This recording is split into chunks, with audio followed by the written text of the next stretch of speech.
Hello friends, welcome to my channel फी chess tutorial. और मैं हूं आपके चेस कोच राजीव। फ्रेंड्स, मेरे इस चैनल के पिछले 3 वीडियो पे मैंने आपसे दिखाए थे value of all chess pieces, board introduction और चेस नोटेशन राइटिंग। उम्मीद है आप वो तीनों चीज़ सीख गए होंगे। तो आइए चलते हैं हमारे इस चैनल के नेक्स्ट ट्यूटोरियल वीडियो पे, जहाँ पे मैं ओपनिंग, मिडिल गेम और एंड गेम तीनों सेक्शन के ऊपर सेपरेटली कुछ सीक्रेट, कुछ टेक्निक मैं आपसे शेयर करूंगा। तो बेहतर होगा इस ट्यूटोरियल वीडियो को आप एक वीडियो की तरह नहीं, एक क्लास की तरह ही समझिए, क्योंकि बिल्कुल एक चेस क्लास की तरह ही मैंने ओपनिंग, मिडिल और एंड गेम तीनों सेक्शन के ऊपर सेपरेट कुछ टेक्निक आपके सामने रखा हूँ। तो आइए चलते हैं नेक्स्ट मेरा ट्यूटोरियल पर। और एक बात, मेरा कुछ फ्रेंड्स जो एकदम चेस में नया है, उनको शायद ये मालूम नहीं होगा कि ये ओपनिंग, मिडिल गेम और एंड गेम क्या होता है। तो उनके लिए मैं ये बोलना चाहता हूँ कि फ्रेंड्स, चेस के हर गेम 3 सेक्शन पे भाग हुआ होता है। पहला वाला सेक्शन है ओपनिंग सेक्शन। जब कोई चेस का गेम शुरू होता है तो उस सेक्शन को बोलता है ओपनिंग सेक्शन। और जब कोई गेम ख़त्म होने के टाइम पे चला आया है तो उस सेक्शन को बोलता है एंड गेम।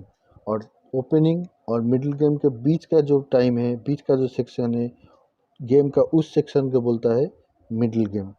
तो आइए चलते हैं हमारा पहला सेक्शन यानी ओपनिंग सेक्शन पे। फ्रेंड्स, ओपनिंग चेस गेम का एक बहुत ही इम्पोर्टेंट स्टेज होता है। इसके ऊपर ही डिपेंड करता है कि आगे जाके मिडिल गेम पे और एंड गेम पे आपके पोजीशन कैसे रहेगा। ओपनिंग पे अगर आप अपना पीस ठीक से अरेंज नहीं कर पाएंगे तो आपके पोजीशन ख़राब हो जाएगा और आहिस्ता आहिस्ता आपका गेम लॉस हो जाएगा। तो ओपनिंग में पीसेस को ठीक ठाक अरेंज करने के लिए कुछ रूल्स है। तो उस रूल्स को हम देखते हैं एक एक करके। सबसे पहला जो रूल्स है वो है डेवलपमेंट। जी हाँ, डेवलपमेंट ही ओपनिंग का एक सबसे इम्पोर्टेंट टारगेट है। आपके सब पीसेस को डेवलप करना होगा। डेवलपमेंट मतलब जब आप पीस अरेंज करते हैं, गेम शुरू होता है, तब पीसेस जिस जगह पे अरेंज होता है वहाँ से एक दो घर आगे या पीछे करके ऐसे उसको डेवलप करना पड़ता है, ताकि वो आगे जाके ओपोनेंट के किंग को भी अटैक कर सके और आपके किंग को भी डिफेंस कर सके। तो डेवलपमेंट ही चेस का ओपनिंग स्टेज का एक सबसे इम्पोर्टेंट टारगेट है। इसके बाद आता है मूव रिपीटेशन। जी हाँ फ्रेंड, आप अपना मूव रिपीट करके कभी वेस्ट नहीं करेंगे, क्योंकि ओपनिंग पे अगर एक भी मूव वेस्ट हो गया बाय रिपीटेशन, मान लीजिए आप अपना किसी भी एक बिशप को या फिर नाइट को मूव किए हैं किसी एक जगह पे, अगले चाल दान में आप सोच रहे हैं कि वो मूव अच्छा नहीं है तो उसको फिर से दूसरे एक जगह पे दे दिए, तो एक आपका एक मूव वेस्ट हो गया। ठीक से सोचिए, ध्यान से देखिए, उसके बाद डिसीजन लीजिए कि उस पीस को कहाँ पे मूव करना है। जिस जगह पे मूव करने की हम सोचेंगे, एक बार पे उस जगह पे मूव कीजिए, उसको रिपीट मत कीजिए, क्योंकि इसमें एक एक मूवमेंट अगर आपको वेस्ट हो गया तो ये आपके खेल में बहुत इफेक्ट ला सकता है। इसके बाद आता है don't try to attack in early stage. जी हाँ, अर्ली में खेल जब शुरू होता है तो शुरू में ही ओपोनेंट के ऊपर अटैक में मत जाइए, इसमें बहुत रिस्क है। इसमें क्या हो सकता है, इसमें आप खुद अपना पोजीशन खराब कर सकते हैं अटैक में जाकर, और तकलीफ आपको ही हो सकता है, क्योंकि अर्ली स्टेज में अगर आप अटैक करेंगे तो उसमें आपका किंग सेफ नहीं है। इस स्टेज पे अगर आप ओपोनेंट के ऊपर अटैक करने जाएंगे तो वो अटैक आपके ऊपर ही रिटर्न आ सकता है। तो इसलिए शुरू में ही कभी अटैक में मत जाइए, पहले आराम से पीसेस को डेवलप कीजिए, किंग को सेफ कीजिए, उसके बाद अटैक पे जाइए।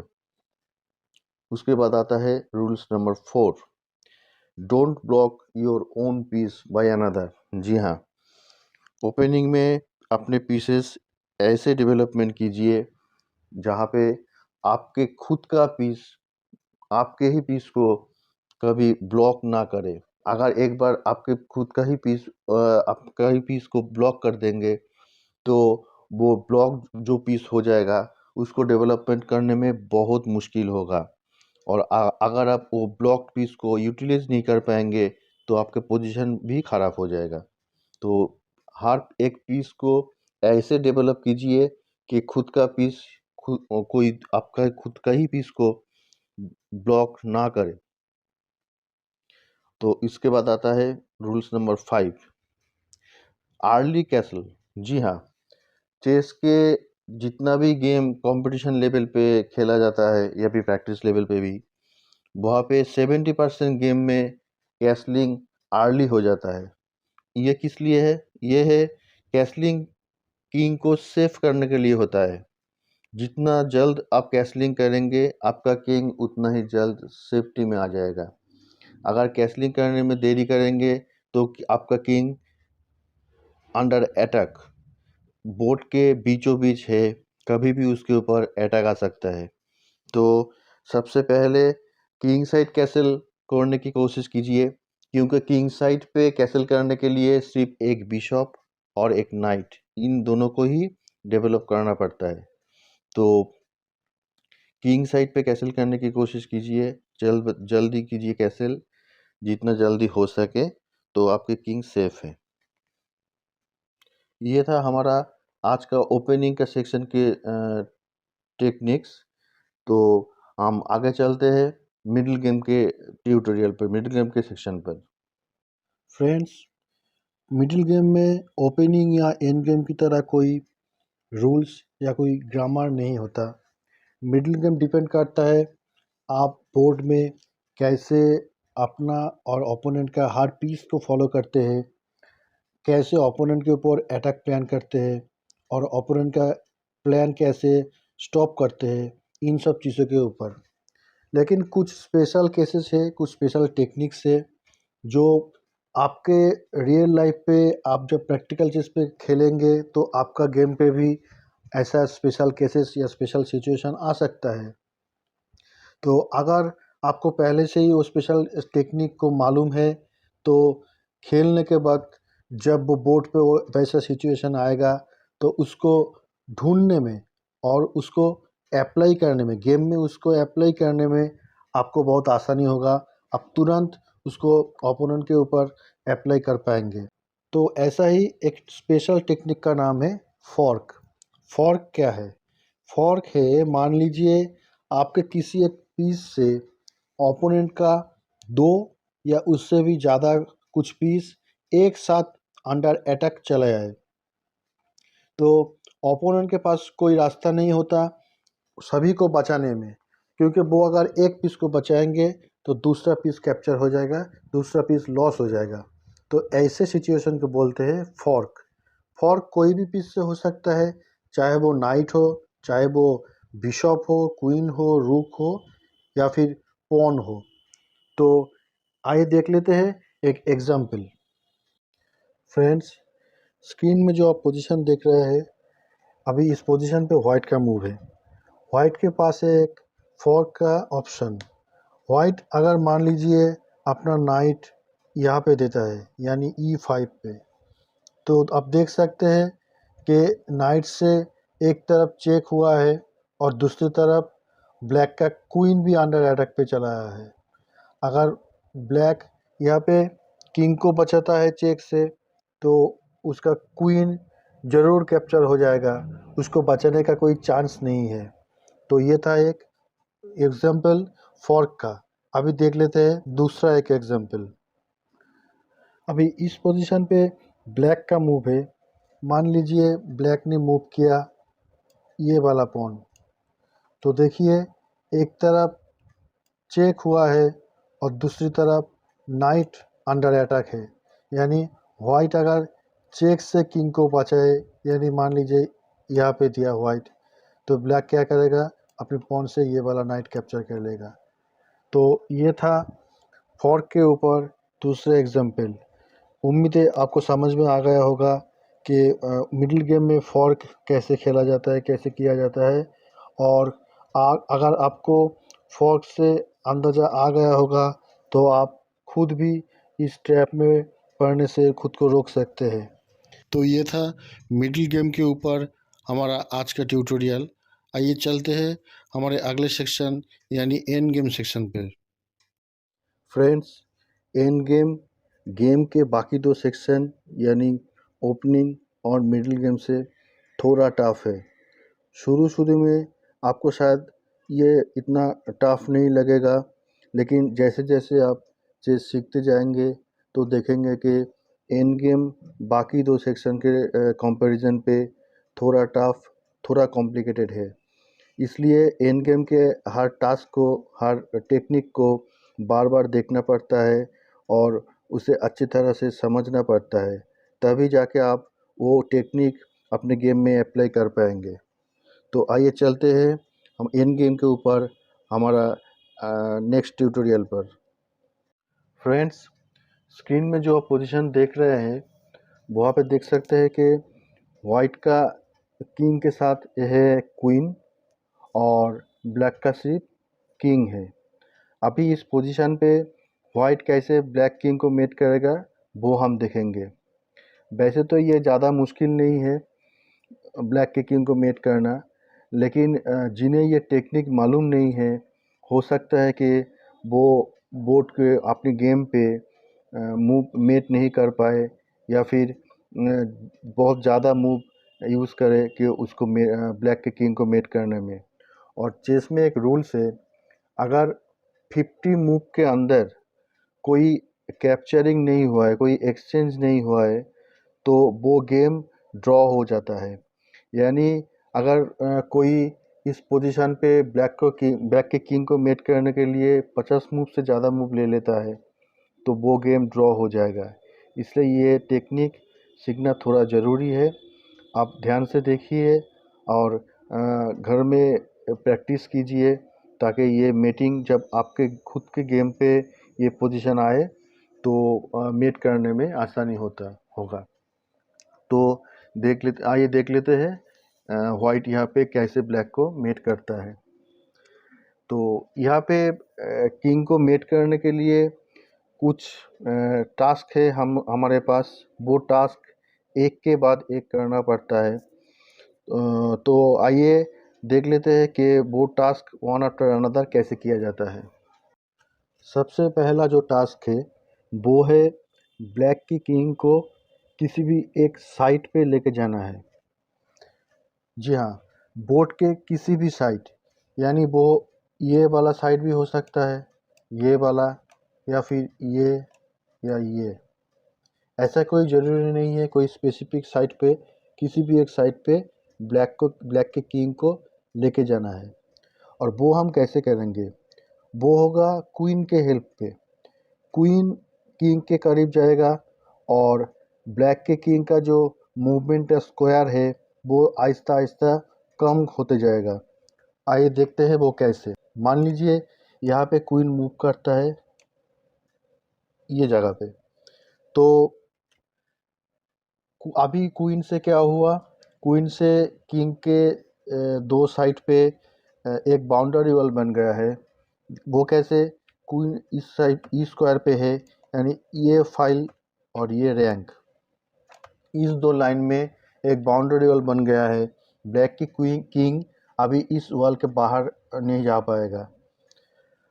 तो अभी ब्लैक मूव करता है यहाँ पे, तो वाइट क्या मूव करेगा? वाइट किंग के थोड़ा और करीब जाएगा। तो अभी देखिए पहला जो बाउंड्री वॉल था इस फाइल में अभी बन गया है यहाँ पे, यानी किंग के मूवमेंट का स्क्वायर और थोड़ा कम हो गया। अभी ब्लैक के किंग जाता है यहाँ पे, यानी पहले ये रैंक पे था ब्लैक का किंग, अभी ये रैंक पे आ गया है। तो वाइट का किंग क्या करेगा? वाइट का क्वीन रैंक को भी कम करेगा। तो उसके बाद ब्लैक देता है यहाँ पे, फिर क्वीन और करीब आ गया तो स्क्वायर और थोड़ा कम हो गया ब्लैक किंग का। अभी यहाँ पे आता है, फिर उसके बाद क्वीन आएगा यहाँ पे, फिर यहाँ, यहाँ यहाँ पे आता है तो यहाँ ऐसे, यहाँ पे, और उसके बाद यहाँ। अभी इस पोजीशन को देखिए, यहाँ पे बाउंड्री कितना छोटा हो गया और किंग के मूवमेंट का स्क्वायर कितना कम हो गया। अभी ब्लैक किंग के पास कोई ऑप्शन नहीं है कि वो बोर्ड के मिडिल पे रहे, उसके उसको एक साइड पे जाना ही पड़ेगा। तो मान लीजिए ब्लैक के किंग आ गया इस साइड पे।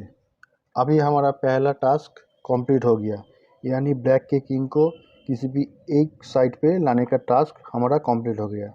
अभी आता है दूसरा टास्क। दूसरा टास्क क्या है? वो है ओपोनेंट के किंग अगर किसी साइड पे लॉक चला आया तो वहाँ पे उसको लॉक करना है, क्वीन के हेल्प से उसको लॉक करना है। अभी ब्लैक का किंग इस रैंक पे आ गया, इस साइड पे आ गया, तो उसको क्वीन से लॉक करेंगे हम। कैसे? ये वाला स्क्वायर में क्वीन को देके। तो यहाँ पे अगर हम क्वीन को देते हैं तो देखिए ब्लैक किंग ये वाला साइड के ऊपर ऊपर नहीं जा पाएगा, ऊपर नहीं आ पाएगा, ऐसे नहीं आ पाएगा। तो यहाँ पे लॉक हो गया, यहाँ पे भी नहीं आ पाएगा, यहाँ पे भी नहीं आ पाएगा, यहाँ पे नहीं आ पाएगा, यानी उसका किंग साइड पे लॉक हो गया। तो हमारा दूसरा टास्क हो गया। अब ये तीसरा और आखिरी टास्क। आखिरी टास्क क्या है? किंग को मेट करना, ब्लैक के किंग को मेट करना। लेकिन अकेले क्वीन से ब्लैक का किंग मेट नहीं होगा, उसको हेल्प चाहिए अपने किंग का। तो यहाँ पे किंग, वाइट का किंग एक एक करके इसको एक एक स्क्वायर आगे जाएगा ब्लैक किंग के सामने, और उसके बाद क्वीन को हेल्प करेगा ब्लैक के किंग को मेट करने में। तो इस पोजीशन पे मान लीजिए ब्लैक मूव देता है यहाँ पे, तो वाइट किंग यहाँ पे दिया, फिर यहाँ, फिर यहाँ। तो एक एक करके वाइट के किंग ब्लैक के किंग के सामने जा रहा है, सामने जा रहा है।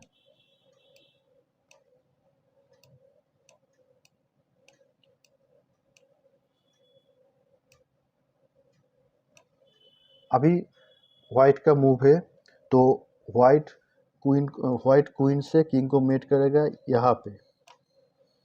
तो एक और टाइप पे भी मेट कर सकते हैं वाइट ब्लैक को, वो है